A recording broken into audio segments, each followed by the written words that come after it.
अमित शाह नरेंद्र मोदी बड़े हैं या आडवाणी बड़े हैं आपके लिए, आप तय कर लीजिए।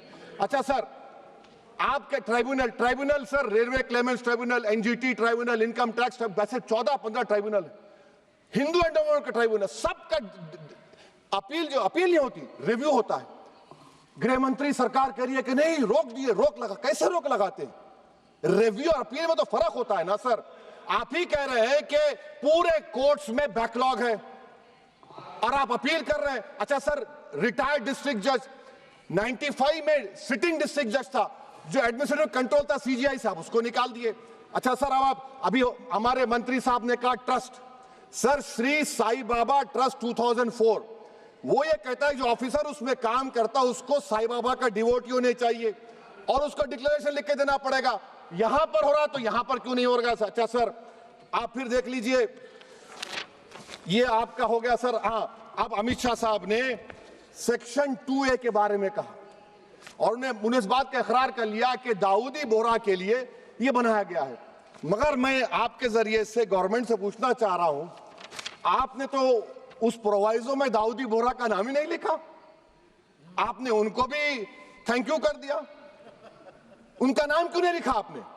और सर, और गवर्नमेंट क्या कर रही है, आप मुस्लिम समाज में जो बेकार किस्म के लोग हैं उनको एक रास्ता बना रहे हैं, एग्जिट दिखा रहे हैं कि तुम्हें वक्त से बचना है तो तुम्हें ट्रस्ट बना लो।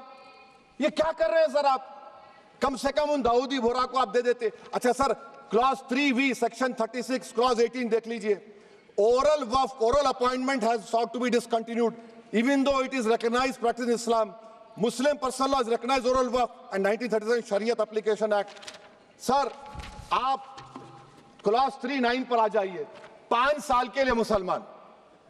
मैं किरण रिजिजू से पूछना चाहता हूं, सर दाढ़ी रखे तो मुसलमान प्रैक्टिसिंग है या क्लीन शेव आपकी तरह है? तो बताइए हमको, प्रैक्टिसिंग क्या होगा? अच्छा, किसी को पकड़ के मॉब लिंच कर दिया और बोले कि JSR का नारा लगाया, और वो JSR का नारा लगाया तो क्या मुसलमान रहेगा? नहीं रहेगा। या फिर देश के प्रधानमंत्री ने कहा था कपड़े देखकर पहचानो, तो क्या कपड़े देखकर आप कह देंगे? अच्छा, अगर कोई क्रिश्चियन हिंदू धर्म कबूल करता है तो क्या वो मंदिर को नहीं दे सकता प्रॉपर्टी? फिर भारत के संविधान में आर्टिकल 300 क्यों है सर? राइट टू इक्वालिटी क्यों है? फ्रीडम ऑफ रिलीजन क्यों है? 5 साल कहां से लाएंगे? अच्छा सर, और एक चीज सर, और एक चीज मैं आपको बोल के खत्म कर दूंगा सर। इस बिल में वक्फ औलाद का सर, इसमें आप देखिए clause 4(3)(2), the creation of waqf al-awlad shall not result in denial of inherent rights to heirs, including women heirs or the waqif or any other right of person. Sir, ये article 25 का violation है, शरीयत application act 37 का violation, article 300A का violation है। अच्छा, हिंदू धर्म में सेल्फ एक्वायर्ड प्रॉपर्टी को एक हिंदू, अब उसके फर्ज के 2 बच्चे हैं, वो एक को अपनी पूरी दौलत दे सकता है, कोई रोक टोक नहीं है। वो कहेगा नहीं मैं घर के बच्चों को नहीं दूंगा, मोहल्ले के गरीब को दे दूंगा, वो भी कोई रोक टोक नहीं है। वहां पर आपको बच्चों की फिक्र नहीं है।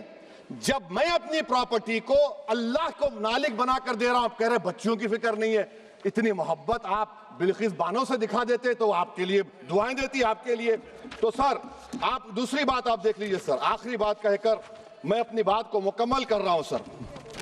नहीं खैर, मैं मुकम्मल कर रहा हूं। स्पीकर साहब बहुत टाइम दे दिए।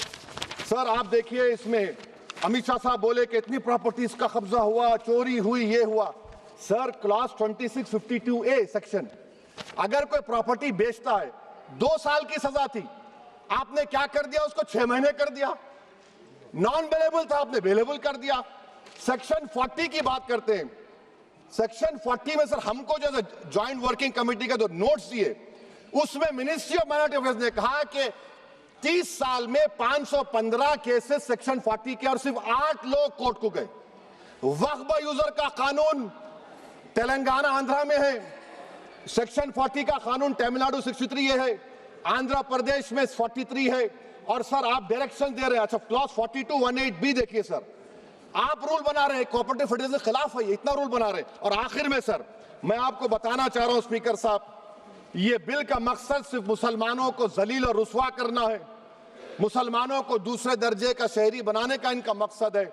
सर अगर आप हिस्ट्री को पढ़ेंगे तो महात्मा गांधी उस वक्त के व्हाइट अफ्रीका में सफेद फार्म अफ्रीका के कानून को महात्मा गांधी ने कहा था कि ये मेरा कॉन्शियंस इसको मानता नहीं, मैं इस कानून को कबूल नहीं करता हूं।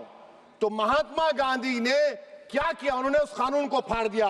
तो मैं गांधी की तरह इस कानून को फाड़ता हूं। ये अनकॉन्स्टिट्यूशनल है सर। इस देश में झगड़े पैदा करने का काम बीजेपी करना चाहती है मस्जिद और मंदिर के नाम पर, इसीलिए मैं इसका कंडेम करता हूं और मैं आपसे गुजारिश करता हूं कि मैंने अपने 10 अमेंडमेंट दी है, आप इसको कबूल करिए सर, मुझे बोलने का मौका दीजिए और उस पर डिवीजन का मैं डिमांड भी करूंगा। Thank you sir.